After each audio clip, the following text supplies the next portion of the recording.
অষ্টমীর রাতে কিন্তু আমরা সপরিবার মিলে বেরিয়ে পড়লাম উদয়পুরের উদ্দেশ্যে। তো hello everyone, welcome to my new vlog. আশা করছি তোমরা সবাই খুব ভালো আছো এবং তোমরাও খুব সুন্দর পূজা কাটাচ্ছ। তো আমরা কিন্তু প্রথমেই চলে আসলাম উদয়পুর এই পূজা প্যান্ডেলে, আর এইখানে প্রতিমাটা জাস্ট একবার তোমরা দেখো, খুবই সুন্দর হয়েছে।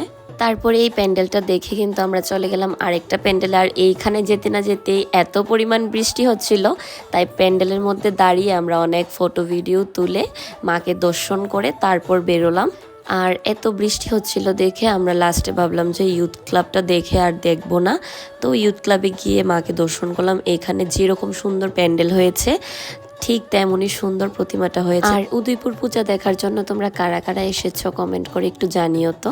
তারপর আমরা সবাই মিলে কিন্তু চলে গেলাম, চড়িলাম একটা ধাবায়, আর ধাবায় গিয়ে কিন্তু আমরা জমিয়ে খাওয়া দাওয়া করেছি। আর আমাদের খাওয়া দাওয়া শেষ হতে না হতেই বাইরে এত বৃষ্টি হচ্ছিল।